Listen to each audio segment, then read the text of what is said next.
भरत गोगावलेंची मनातली खतखती आजची नाहीये.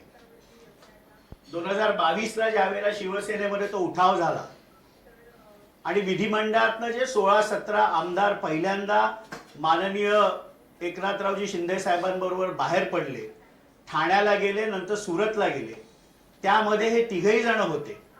आणि त्यावेळेला मागच्या टर्ममध्ये देखील मंत्रिपद आपल्याला मिळालं नाही. अगदी विधानसभेची टर्म संपता संपता एसटी महामंडळाचं अध्यक्षपद त्यांना मिळालं आणि ती खतखत आजही त्यांच्या मध्ये आहे. पक्षांतर्गत झालेला अन्याय हा वारंवार ते बोलवून दाखवतात, पण आकडे मात्र वेगळंच सांगतात. 2019ला ज्यावेळेला विधानसभेची निवडणूक झाली, अखंड शिवसेना पक्ष होता, शिवसेना भाजप युती होती, त्यावेळेला देखील भरत गोगावले हे 20,000च्या मताधिक्याने निवडून आले. 2024ला ज्यावेळेला लोकसभेची निवडणूक झाली, राष्ट्रवादीचे प्रांताध्यक्ष खासदार सुनील तटकरे साहेब यांना महाड विधानसभेतनं केवळ 3,616चा लीड होता आणि भरत शेठ गोगावले मात्र विधानसभेला 26,000च्या मताधिक्याने जिंकले. ही आकडेवारी त्यांनी तपासून बघावी आणि माझी तर तिघांनाही विनंती की लवकरात लवकर शिर्डीला जाऊन साईबाबांचं त्यांनी दर्शन घ्यावं. श्रद्धा आणि सबुरी तिघांनी ठेवली पाहिजे. माननीय मुख्यमंत्री देवेंद्रजी फडणवीस साहेब डावोसवरनं येत आहेत, आल्यानंतर त्याबाबतचा निर्णय निघेल. पण आपली मनातील खतखत ही भरतशेठ गोगावलेंनी कायम बोलून दाखवू नये. आणि महेंद्रजी थोरवे यांना तर संपूर्ण महाराष्ट्राने टेबलवर नाचताना बघितलंय. त्यांच्याच पक्षाचे ज्येष्ठ मंत्री दादा भुसे यांच्या अंगावर ते विधिमंडळामध्ये धावून गेले. ह्या बातम्या देखील 1 मार्च 2024ला ज्यावेळेला अधिवेशन झालं त्यावेळेला आल्या होत्या आणि त्यामुळे त्यांनी आपल्या मर्यादेत राहावं. कायम आमचे प्रांताध्यक्ष खासदार सुनीलजी तटकरे साहेब, आमच्या मंत्री अदितीताई तटकरे यांच्यावर बोलण्यापेक्षा आरशासमोर उभं राहावं आणि पक्षांतर्गत जी शिवसेनेतली खतखत आहे ह्याचा कुठेतरी त्याला किनारा आहे असं मला वाटतं. आम्ही तर त्यांना सांगितलं की आम्हाला महायुतीमध्ये राष्ट्रवादी काँग्रेस पक्ष हा एक जबाबदार पक्ष आहे.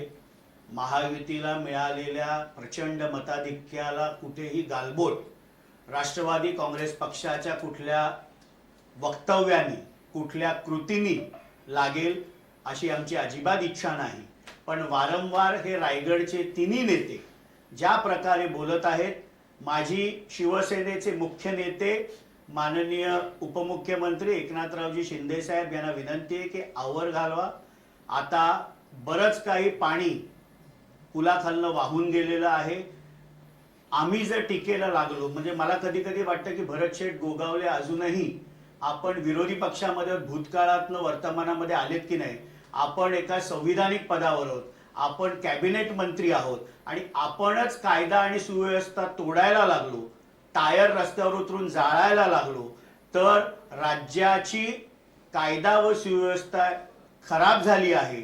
माननीय मुख्यमंत्री ज्यांच्याकडे गृह खातं आहे यांचं हे अपयश आहे. अशा प्रकारचं चित्र दाखवण्याचा प्रयत्न हे भरत शेठ गोगावले करतात. आपल्या बौद्धिक पातळीनुसार बोलतात, त्यामुळे त्यांच्यावर फार त्यांच्या प्रत्येक स्टेटमेंटवर कॉमेंट आम्ही केलीच पाहिजे असं गरज नाही. बोलायचं मीही काही बोलू शकतो की एक म्हण आहे की कुठली तरी वस्तू 12 वर्ष जरी कशात ठेवली तरी ती सरळ होत नाही. त्यामुळे शब्दांनी शब्द काही बोलू शकतो, पण माननीय मुख्यमंत्री साहेब जो निर्णय पालकमंत्र्यांच्या बाबतीत घेतील तो राष्ट्रवादीला मान्य असेल आणि आम्हाला विश्वास आहे की रायगडचं पालकमंत्रीपद राष्ट्रवादीला.